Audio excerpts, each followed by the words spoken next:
So let's drop down the algebra section. So if you can surely notice by now that the third section, like the kind of looking forward, was actually the same as the previous homework.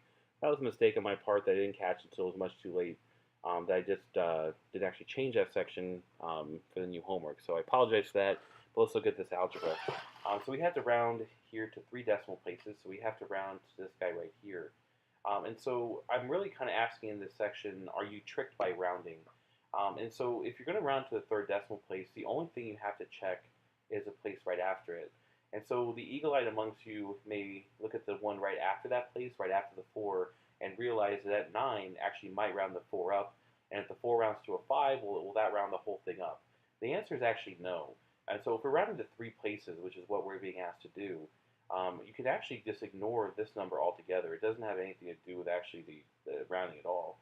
Rounding to 3 places means you look just at the very next number. Not the next few numbers, but just the next number. And as long as that number is not bigger than 5, you don't round up. You keep it the same. And so this one, being a 4, does not round that number up. And so this one stays 3.999.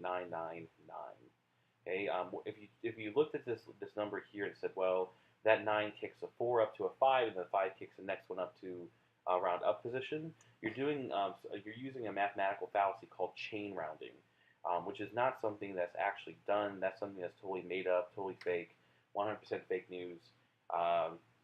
So you just kind of ignore that number, and so we can see that play out many different times in this exercise set.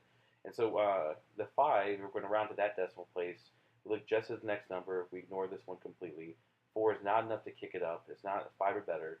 And so this stays 6.245. This one, again, we're going to round to 3. So we look at the next number up.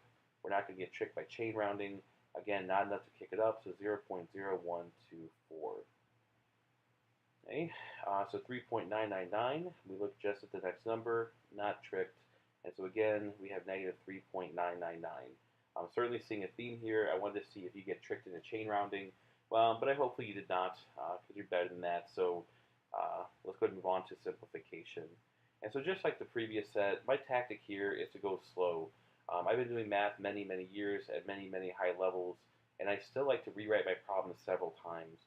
And so I know the big, messy, soupy algebra part of this is going to be kind of like the stuff within the parentheses with the negatives. And so I'm going to kind of leave everything else as a shell and just deal with that. And so now I have a negative 5 here, then I have a negative 10. Of course, that's going to be a plus. So a negative 5 plus 10, which is actually just going to be a positive 5. Here we have negative 6 minus 6. So you have negative 6, you drop 6 more values. That's a negative 12. Now we can square these up. And so we have 5 squared is 25. Well, negative 12 times negative 12, or negative 12 squared is 144. And so this ends up being the square root of 25 plus 144, which is the square root of 169. And so either from memory or maybe by calculation, that's revealed to be 13. 13 times itself is going to be 169. And so if we kind of take that tactic here, it should make for a fairly easy problem. Again, we'll kind of deal with the squaring after the fact. So we have negative 3 essentially plus 5, so that's going to be 8. And then we have negative 6 minus 4, which is negative 10. Let's carry forward. So we have negative 8 squared, which is going to be 64. Negative 10 times itself is going to be 100. And so this ends up being 164. Now this doesn't actually have a perfect square answer. And so it's not a whole number answer to the square root of 164. So you're kind of left with a choice. One, you can make it a decimal value, which is okay. It's not actually good to use decimal values for square roots unless you have to. Science disagrees, but for mathematical purposes, we kind of want to keep things unrounded. The second thing you can do is reduce. So the process of reduction is to try to take this 164 and bust it up into numbers that you can square root and the numbers you can't square root. There's a couple different ways to do this. My preferred method is to try to take a bunch of 2's out of it. So what I mean is like if we take a 2 out of 164, we're left with what, 82, I think, right? 82 times 2 is 164. Yeah, so as long as these numbers multiply back to 164, you're good to go. So like this is kind of like locked in place because we can't do much with it. But we can break up the 82. Again, I'm going to take a 2 out of it because it's even. This is called prime factorization for those of you guys who remember. and then we're left with 41. Now the reason it's called prime factorization is because eventually you run into a prime number that you can't break down into roots. So essentially the square root of 164 is the same as square root of 2 times the square root of 2 times the square root of 41. And 41 is, you can't just do anything with, so it's going to extend to square roots. But if we have a square root of 2 times itself, that is the square root of 2 squared, which is the same thing as just 2. And so square root of 169 ends up being 2 times the square root of 41, which is actually a more acceptable answer. Now, for our purposes, I don't really care if you make it a decimal, leave it like 164, or ideally break it up into this. This is more of a personal challenge on you. Like, what were you willing to do for this type of problem? Let's talk about some slopes, and I think this is actually slopes and y-intercepts. It is. Okay, so we have to kind of realize that slope y-intercepts, that's begging us to look at these in y equals mx plus b form. In other words, like, get it into this form, and so we can know that's the slope and the b is the y-intercept. In fact, on the first couple are just sight reads. And so this already is in y equals mx plus b form. And so the m is the number in front of the x, in this case is going to be the negative 3. Okay, so the slope in this case is negative 3.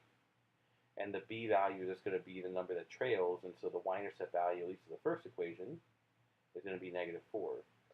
For this bottom equation, again, it's just a sight reading exercise. The slope is 1 over 3, so up 1 over 3, and we're going to start at the value of 6.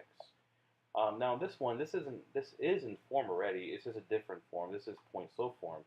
But again, the tactic here can simply be to change forms to what we need. And so this is going to demand a little distribution. So 4/5 times x is going to give us 4/5 x. And 4/5 times 4 is going to give us 16 over 5. Fraction-wise, remember, turn that into a fraction. 4 times 4 is 16. Top times top is top.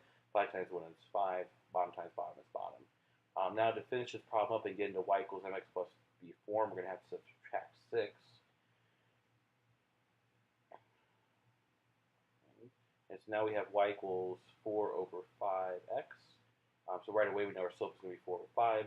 And then we have to subtract these fractions to get a y-intercept. And so if you're afraid of fractions, that's just something you're going to have to, this is not designed to sound harsh, but you're going to have to get over it. Fractions are just part of natural mathematical calculations. You can't be afraid of them. So lean into it and go ahead and push yourself to be comfortable with fractions. Now one thing we can do here to add this manually, because I don't have a calculator handy, is we can have to turn 6 wholes into fifths. 6 wholes are going to be 30/5. And I know that because 30 divided by 5, just as I have it written here, is a negative 6. And so essentially we just need to take 16 minus 30, and that's going to give us the top part of our y-intercept. So 16 minus 30 is going to be, what, 14? And so this is going to be negative 14 over 5. Okay? And so again, just like pulling the numbers off this, the slope in this case then, m is going to be 4/5. And then the b value is going to be negative 14 over 5. Right? So here, slope and y-intercept, this is going to be probably the easiest form to pull those numbers. There's our y-intercept right there. And as far as the slope, though, we just have to figure out a slope triangle.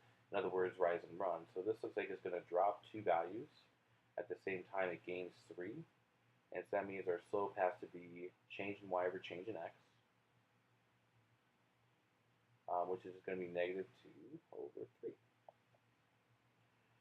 Okay. Here we're basically going to take the tactic of like writing a point slope equation. So in other words, writing the y equals mx plus b equation. It's not the only way to do this, but that's my preferred method, so I'm going to go ahead and do that. Now as far as the slope goes, that should be a pretty quick calculation here. Change in y over change in x. And so the y value listed second goes from 2 to negative 12. And so that's a drop of minus 10. Sorry, things are getting super messy. This tip of my stylus is breaking. And so for the change in x, we go from, we're going to go from 5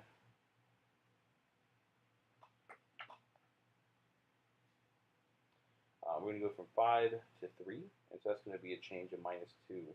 And so in reduction, that's actually going to be a plus 5 over 1, because 2 negatives make a positive. So going to our equation, that means we have the slope. This is going to be a 5x. We don't know our b yet, but we can use algebra techniques to find that. If I want to find the b, as long as I have the other three things, I should be able to use my equation to do that, or to solve out for b. Well, luckily they gave us an x and y right here. In fact, they gave us two x and y's. I'm going to use the one closest to me just for personal preference. Recall that's the x and that's the y, so if we want to find the b that fits, we just have to do some substitution. And so we throw a negative 12 in for the y, we have the 5 times the 3 here for the x, and that's going to be plus b. So we have a negative 12 is equal to 15 plus b. So if we just do some solving by subtracting 15 on both sides, we can find the negative 27 has to be our b value. And so we have our slope to be 5 over 1, we have our y-intercept to be negative 27. If you want the equation, that's just going to be 5x minus 27. All right, let's do some solving, and we are done. So this one is just your classic kind of algebra mess, kind of ready to go. We're going to have to do some front-end substitution here. And so we have negative 5 times 2x, that's going to be negative 10x. Negative 5 plus 4, of course, will be plus 20. Two negative make a positive. Here we can do some pre-reduction to help our work. So if you think of these as both being kind of over 1, that means we can take 3 goes into 12, 4 times, and then 3 goes into 9 actually 3 times. And so that's going to be our real substitution, or sorry, real distribution. We have 2 times 4x, which will give us that 8x. Then 2 times negative 3, which will give us that negative 6. And so now we're in a very kind of familiar place in our equation solving. We've got to get the x's to one side. And so I'll accomplish that by adding 10 x's on both sides. But at the same time, you also have to get the numbers on the other side. So I'll add 6 over here, add 6 over here. And so we end up with 26, the same as 18x. Now in terms of solving for x, we just got to get x by itself. So let's divide by 18s. And so my x is going to be equal to 26 over 18. Now 26 and 18 are both even, so really we can reduce both by 2, end up with 13 over 9. And that's actually the preferred answer. Right? Here we have your classic function problem. Find the value of f of x if f of x is this, and x equals 16. So what that means is that anywhere we see an x, we could just do a substitution of 16.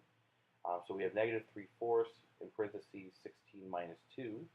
And so now it's a matter of simplifying the right-hand side of the equation. So the f function value when x is 16 is the same thing as negative 3/4 times 16 minus 2, which is just 14. We can do some reduction here. So 4 and 14 are both even. So that's 2 and 7. And so we have negative 3 times 7 on top, so that's negative 21 over 2 on bottom. So the f value when 16 is being used is going to be negative 21 over 2.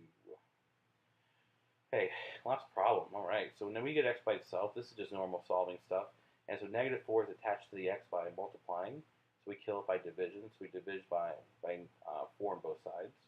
Those are gone by design, leaving you just with an x squared. Negative and negative make a positive. 36 divided by 4 is 9. And so now we have a square root. Square. We'll solve by square roots. And so x is going to be equal to 3. But we can't forget x is also equal to negative 3. Because if you're applying a square, you have to look at both positive and negative values in that solving process, right? So there's some quick algebra practice. There's your homework 1.2. Again, just a piece you need to observe to get ready for that test we have coming up next week. So hopefully the video's helped. I'll see you guys soon.